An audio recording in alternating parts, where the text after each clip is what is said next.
여러분 안녕하십니까? 광주 MBC 5시 뉴스 시작합니다.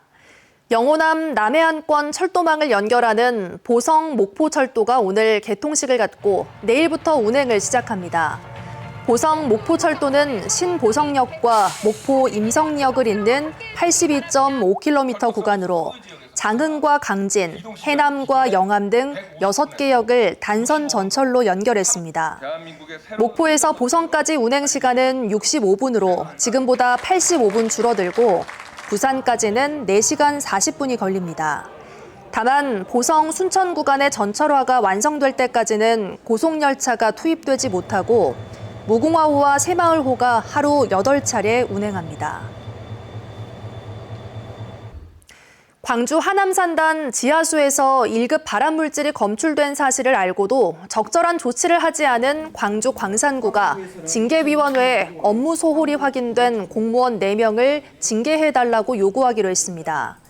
광주 광산구는 오늘 특정감사 결과를 발표하고 산단 지하수관리부서가 오염수 문제의 심각성을 제대로 인지하지 못하면서 후속 대책 수립과 실행은 물론 구청장 등에 대한 보고도 누락했다는 것을 확인했다고 밝혔습니다.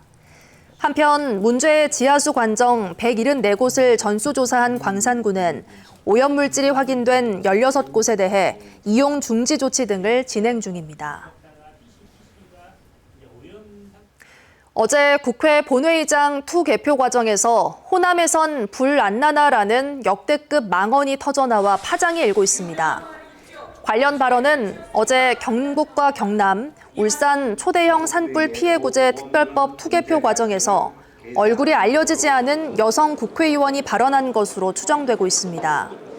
민주당 정청래 대표는 오늘 최고위원회의에서 해당 국회의원이 누구인지 짐작이 간다며 자수해서 광명 찾길 바란다고 분노했습니다. 온라인으로 생중계되는 전남대학교 병원이 개원 115주년 기념식을 열고 첨단의료 생태계 선도를 다짐했습니다. 병원은 미래형 뉴스마트 새병원 건립 사업에 예비타당성 통과를 자축하며 호남을 넘어 세계적인 경쟁력을 갖춘 병원 도약을 선포했습니다. 또 그동안 환자 치료와 병원 성장에 헌신한 의료진과 직원 등 115명을 숨은 영웅으로 선정하고 이들에게 포상했습니다. 주 광주 중국 총영사관이 중화인민공화국 창건 79주년을 기념하는 자리에서 양국 간 우호 증진을 위해 앞장서겠다고 다짐했습니다. 구징치 총영사는 호남 지역의 10여 개 지방정부는 물론 언론과 청년 등 다양한 분야에서 민간 교류가 활발하게 진행되고 있다며 앞으로도 양국 간 교류 협력을 강화해 나가자고 강조했습니다. 오늘 기념식에는 광주 전남 지역 지자체장과 정치인, 대학 관계자 등이 참석했습니다. 한전과 전력거래소를 겨냥한 해킹 시도가 최근 5년간 300건 넘게 발생한 것으로 나타났습니다. 더불어민주당 허종식 의원이 한전과 전력거래소에서 받은 자료에 따르면 지난 2021년 이후 올해 8월까지 한전에 대한 해킹 시도는 230건, 전력거래소에 대한 시도는 111건이 발생한 것으로 나타났습니다. 해킹 유형별로는 악성 코드를 이용한 시도가 전체의 54.3%로 가장 큰 비중을 차지했습니다.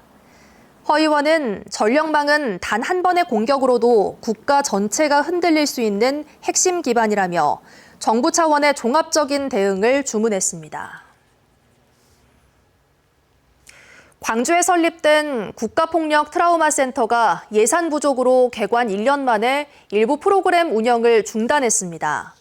중단된 프로그램은 5.18 합창단과 사진, 원예 등 집단 재활 치유 프로그램 16개로 집계됐고 개별적인 상담과 사례 관리 등은 정상 운영되고 있습니다.